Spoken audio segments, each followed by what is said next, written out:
Thank you. The gentleman's time has expired. I now recognize a friend from Florida, no stranger to emergency management, Mr. Moskowitz. Mr. Chairman, thank you, and thank you for allowing me to waive on to the committee. Madam Administrator, thank you for joining us today as the only former emergency management director in Congress. I can tell you I thoroughly appreciate not just what you do, but the 20,000 plus people at FEMA do. Lord knows, based on all of the events that we have had over the last several years, COVID or excluding COVID, the burnout rate at FEMA, because it never stops for these people. And whether it was people in my EOC or folks that you deploy around the country, they're away from their families, serving the country, helping communities respond, and then helping communities recover. And so, one of the things that, and I've talked to previous administrators about this, and you don't have to comment, is that I think, Mr. Chairman, it's time actually that the FEMA administrator go back to being a cabinet position. I think that it's time that we put back what was there before 9/11, and that the FEMA administrator have a direct report to the President of the United States, because as we've seen, whether it's on the West Coast, on the East Coast, in the middle of the country, on the Gulf of Mexico, FEMA is busier and busier than ever, and that's going to continue. And so one of the things I want to first talk about is how the DRF is running out of money. And so I filed a bill with my colleagues across the aisle, bicameral, with Senator Scott and Senator Rubio, to make sure that we can replenish the DRF, because we shouldn't have to wait for the money to run out in the middle of hurricane season. We should be proactive. One of the things I want to talk about where I think FEMA can improve is in temporary housing. I think, and I'd love to hear your comments on this, Madam Administrator, I think FEMA has struggled for a long time how to run a housing program. And so, I'd love to hear your thoughts on, should we be block granting that to the states and letting the states run those housing programs? Senator, block grants that happened with citrus or timber in Florida after Hurricane Michael and Hurricane Irma.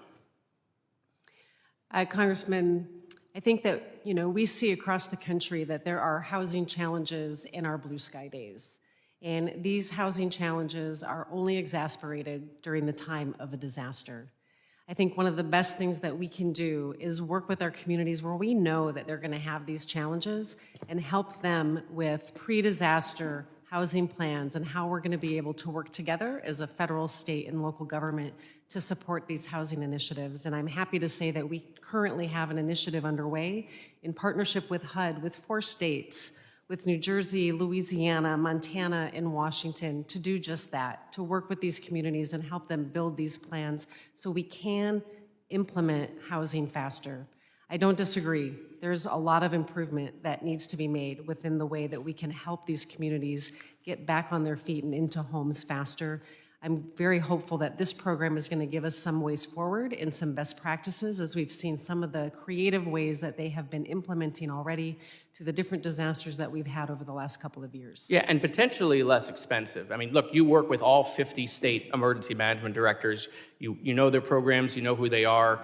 And there's a question of whether or not FEMA could deploy the dollars and let the states run some of those programs, because I think some of the states can do it faster. I want to talk about COVID really quickly, Mr. Chairman, because FEMA really came in and saved the day. As someone who ran a COVID operation, ran it for someone across the aisle, so we did it on a bipartisan basis as I was the emergency management for Governor DeSantis, I can tell you that FEMA's efforts in both administrations, in the Trump administration and in the Biden administration, without FEMA's logistical support of the other agencies, I don't know that the federal response from a logistical standpoint would have been as good, because, look, they have the experience in fires and tornadoes and hurricanes.